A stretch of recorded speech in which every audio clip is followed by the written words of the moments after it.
The world of Westeros is defined by great houses, ancient lineages, and powerful lords who claim their right to rule through blood and gold. When we think of heroes in this universe, names like Stark, Lannister, or Targaryen usually come to mind. However, one of the most legendary figures in the history of the Seven Kingdoms started with absolutely nothing.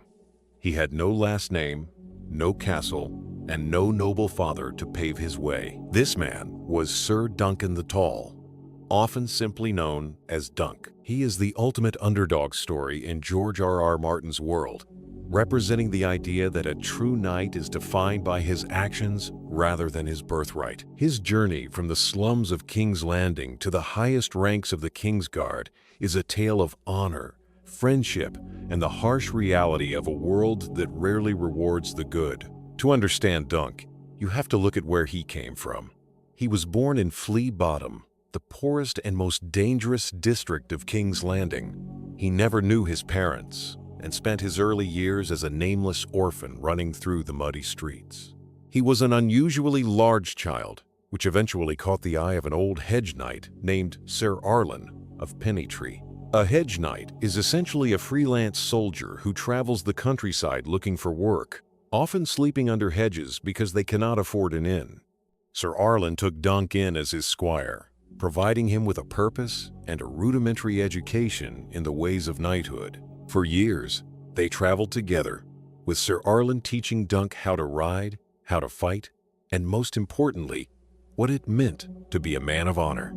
The story truly begins with the death of Ser Arlan.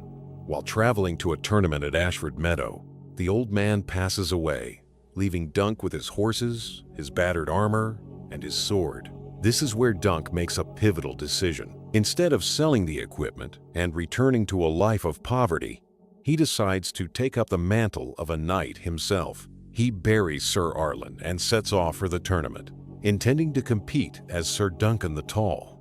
There is a persistent question in the books about whether Ser Arlan actually knighted Dunk before he died. Dunk claims he did, but his internal dialogue often suggests a sense of guilt, implying that he might have just given himself the title out of necessity. This ambiguity is crucial to his character. Even if he is technically a false knight in terms of ceremony, he spends the rest of his life being more true than any anointed lord in the realm. On the road to Ashford, Dunk encounters a bald, smart-mouthed boy who calls himself Egg. Egg is insistent on becoming Dunk's squire, and despite Dunk's initial refusal, the boy eventually follows him to the tournament. What Dunk does not realize is that Egg is actually Prince Aegon Targaryen, the fourth son of Prince Maekar Targaryen. Egg had gone into hiding to escape the pressures of his royal life, and he saw in Dunk something he hadn't seen in the Red Keep, a man who was genuine and unpretentious. This chance meeting sets the stage for one of the greatest friendships in Westeros history. The dynamic between the giant, somewhat slow-witted but kind-hearted Dunk and the sharp, privileged but observant Egg becomes the heart of the series. The tournament at Ashford Meadow serves as Dunk's trial by fire. He struggles to find a patron or even a place to stay because of his low status. Things take a dark turn when Dunk witnesses a puppet show being attacked by Prince Aerion Brightflame. Aerion is a cruel and unstable Targaryen prince who takes offense at the puppeteer's performance.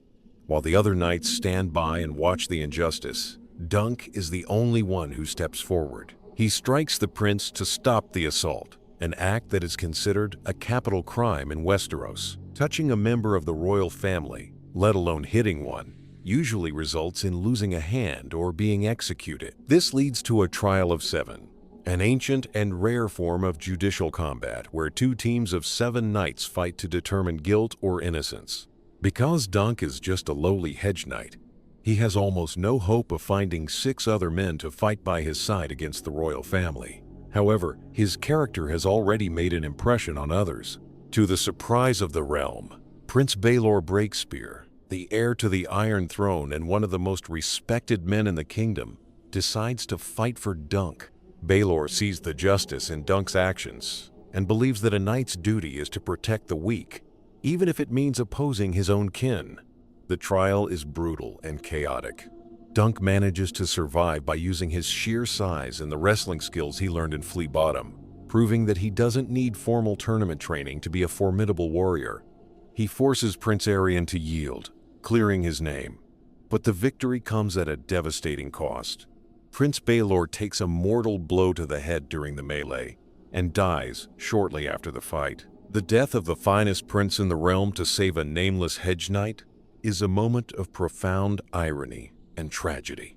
It haunts Dunk for the rest of his life and reinforces the idea that his life now belongs to something greater than himself. After the events at Ashford, Prince Maekar allows his son Egg to continue traveling with Dunk as his squire. Maekar believes that seeing the real world and learning from a man like Dunk will make Egg a better man than his brothers. For the next several years, the duo wanders the Seven Kingdoms. These adventures are detailed in the novellas known as the Tales of Dunk and Egg.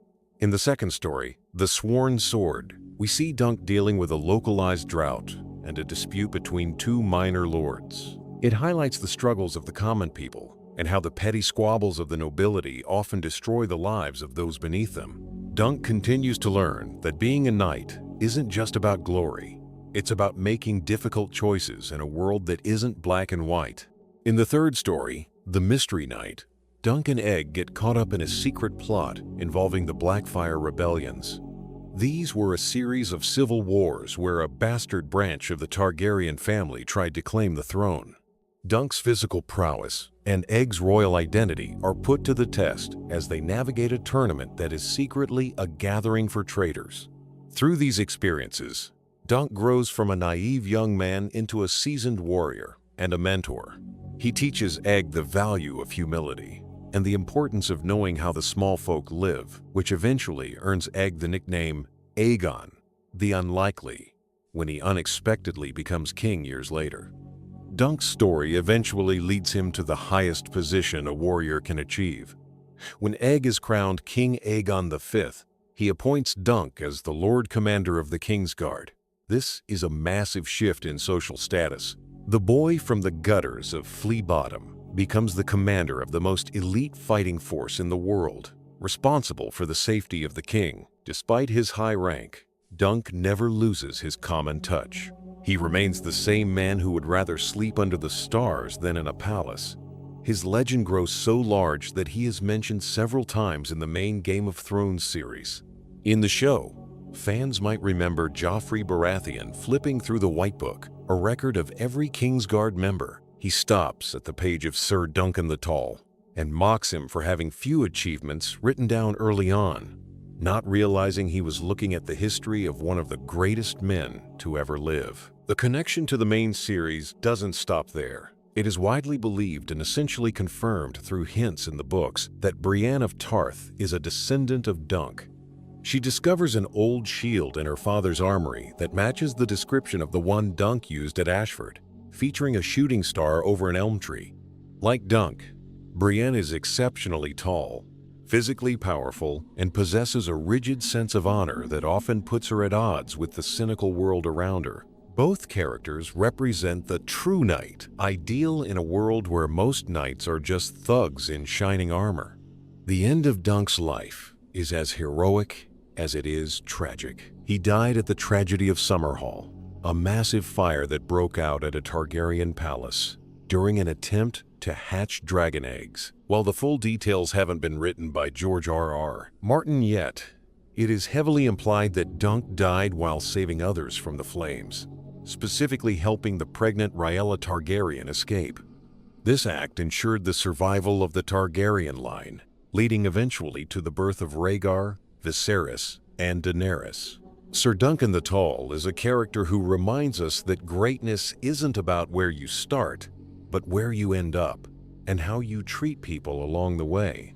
He wasn't the smartest or the most skilled with a lance, but he was the bravest and the most honest. In a world of dragons and ice zombies, Dunk is a very human hero. He made mistakes, he felt insecure about his origins, and he struggled with the weight of his responsibilities. But he always chose to do the right thing, even when it was the hardest path to take. As we look forward to more adaptations of his stories, His legacy, as the lowest-born hero of Westeros, remains one of the most inspiring parts of the entire lore. That is the legend of Ser Duncan the Tall, the man who rose from the mud of Flea Bottom to lead the Kingsguard. If you found this story interesting, please hit the like button and subscribe to the channel for more history from the world of George R.R. Martin. Before you go, I have a question for you to answer in the comments. Do you think Dunk was actually knighted by Sir Arlan, or did he lie about it to change his life? It is one of the biggest mysteries in the books, and I want to see your theories. Your engagement really helps the channel grow and allows me to keep making these deep dives. Thanks for listening, and I will catch you in the next video.